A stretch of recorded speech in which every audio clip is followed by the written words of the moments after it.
आगे बढ़ते हैं और खबर शामिल करते हैं खेल के मैदान से। पाकिस्तान की कमजोर हरीफ के खिलाफ नाकिस कारकर्दगी, जिम्बाब्वे ने पाकिस्तान को अपसेट शिकस्त दे दी। पाकिस्तानी बैट्समैन की बदतरीन कारकर्दगी के बिना पर मेजबान टीम ने दूसरा T20 19 रन से जीत लिया। 3 मैचेस की सीरीज 1-1 से बराबर हो गई। जिम्बाब्वे ने तारीख में पहली बार पाकिस्तान को T20 में हराया है। शिकस्त काफ़ी तकलीफदेह है, हमने अच्छी क्रिकेट नहीं खेली। कप्तान बाबर आजम टीम की कारकर्दगी पर मायूस दिखाई दिए। मजीद कहा कि नाकामी की वजह बैट्समैनों के फ्लॉप शो है और बोले कि छोटा हदफ था जिसे आसानी से पूरा करना चाहिए था। उन्होंने अगले मैच में जीत का अज़्म जाहिर किया। और इसी हवाले से बात करेंगे, हमारे साथ मौजूद हैं साबिक टेस्ट क्रिकेटर शब्बीर अहमद साहब। शब्बीर साहब, बहुत शुक्रिया आपके वक्त का। जिस तरह की कारकर्दगी पाकिस्तानी टीम की जानिब से दिखाई गई, पाकिस्तानी फैंस को बहुत तकलीफ हुई और अब सवालिया निशान लग चुका है पाकिस्तान की बैटिंग के ऊपर, बैटिंग ऑर्डर के ऊपर। क्या कहेंगे आप?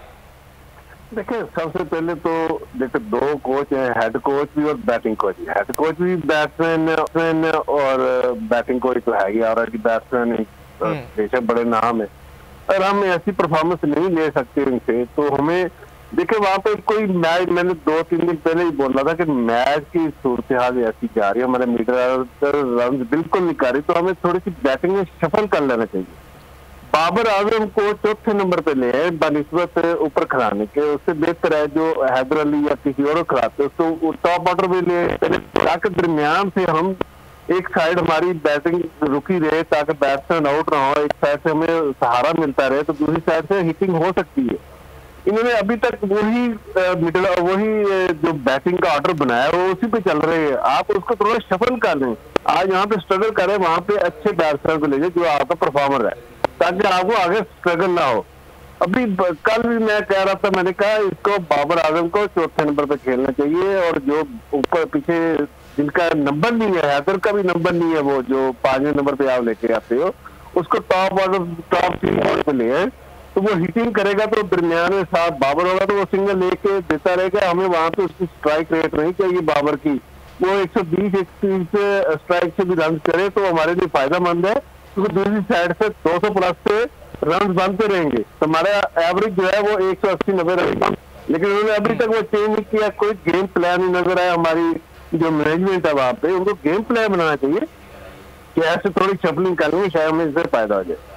ठीक है शब्बीर अहमद साहब, ये भी फरमाइएगा कि जिम्बाब्वे जिसे कमजोर हरीफ समझा जाता है, पहला मैच जिस तरह से जीता गया वो परफॉर्मेंस भी सबके सामने है, दूसरा मैच हम हार गए, अब आगे अगर कोई तब्दीली नहीं की जाती, गेम प्लान नहीं बनाया जाता, तो फिर हम क्या उम्मीद रखें?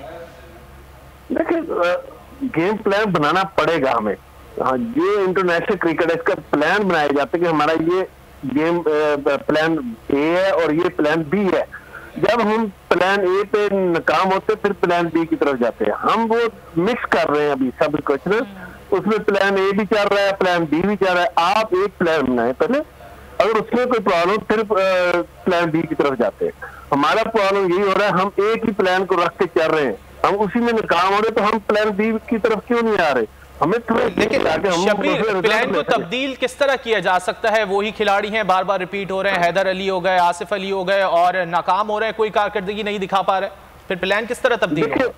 हाँ जी, देखिए प्लान यही होता है। देखिए एक बंदा एक जो बैटिंग ऑर्डर है उसमें नहीं रन कर रहा तो उसको शफल करके आगे पीछे कर ले, जो परफॉर्मेंस दे रहे हैं उनको वो रीढ़ की हड्डी की जगह पे लेके, कि 4 और 5 नंबर जो होता है ये रीढ़ की हड्डी है, इसलिए ऊपर वाले जो 2 बैट्समैन उसको भी लेके चलना होता है, जो नीचे सी लेंडर आती है उसको भी लेके चलना होता है। हमारे पास अगर सबसे अच्छा बैट्समैन बाबर आजम है, उसको ये अपने ऊपर थोड़ा सा लेना चाहिए। जो पहले लेजेंड चले हैं जैसे इंजमाम है, जवेद मियां दादा, वो चौथे और 5वें नंबर पे आगे रन किए। यूसुफ है, उन्होंने साथ ऊपर से भी उनको साथ वाले को साथ दिया और नीचे जो टेल थी उनको भी साथ दे के रन दिए, तो फिर ही हम इसे टारगेट अचीव कर सके। तो हम वहां पे आगे स्ट्रगल करें जहां से हमें लंबी इनिंग्स चाहिए होती है, जो 7वें ओवर से लेके 15 ओवर तक होती है, वो ये चौथा और 5वें नंबर का बैट्समैन ही हमेशा लेके चलता है, वो हम नहीं ले रहे। वहां पे हमें 10 रन नहीं चाहिए, वहां पे 6 से 7 रन चाहिए होते हैं, फिर ही आप अच्छा शब्बीर, पिच की अगर बात की जाए, पहले T20 में भी इतने रन स्कोर नहीं हो सके थे, दूसरे T20 में सूरत हाल आपके सामने है। दोनों कोचेज इतने सीनियर है पाकिस्तान के, मिसबाह-उल हक हो गए, यूनुस खान हो गए, लेकिन क्या ये बैट्समैनों को ये नहीं बता रहे कि हर पिच पर उस तरह हिट्स नहीं लग सकती जिस तरह दीगर पिचेस पर लग जाती हैं? तो आप नहीं समझते कि बैट्समैनों को ये कन्वे करने की जरूरत है कि विकेट के ऊपर ठहरने की जरूरत है? देखिए, वहां पे पिचेस का इतना इशू नहीं है। हमने गलती से आउट हुए सारे बैट्समैन, आप उठाकर देखें, किसी कोई अच्छा एक्स्ट्रा ऑर्डनरी बॉल नहीं हुआ। हमारे बॉलर्स को स्ट्रगल करनी पड़ती है उनके बैट्समैनों को आउट करने के लिए, और हमारे बैट्समैन इजीली उनको विकेट दे रहे हैं। तो ये फर्क आ गया दो चीजों में।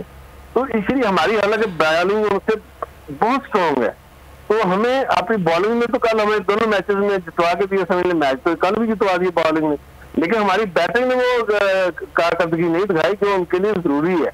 हमें करना पड़ेगा और हमें हर जो बैट्समैन है उनके ऊपर काम करना चाहिए, और जल्दी। एक तो ये, दूसरा ये कि हम यहाँ पे T20 की परफॉर्मेंस पे कभी बैट्समैन को ना सिलेक्ट करें।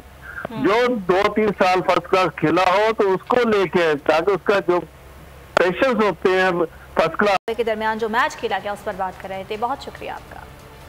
ए नूरे खुदा नूरे बसीरत की तलब है, रमजान का सदका तेरी रहमत की तलब है। मख्फी हैं इसी माह में रहमत के करीने, गर्दाब से निकले हुए बख्शिश के सफीने। गोया है तेरे इश्क में हम सब बराबर, मजलिस को तू गुलदस्ता फिरदौस बना दे। रिंदों को सनाए शहलौलाक पिला दे, तू शम्मे कलम को यदे बैज़ाई अता कर। बच्चों को तो इफ्तार में तस्नीम अता कर। रमजान मुबारक की खुसूसी नशरियात रमजान में बोल, सिर्फ बोल एंटरटेनमेंट पर। रमजान में बोल।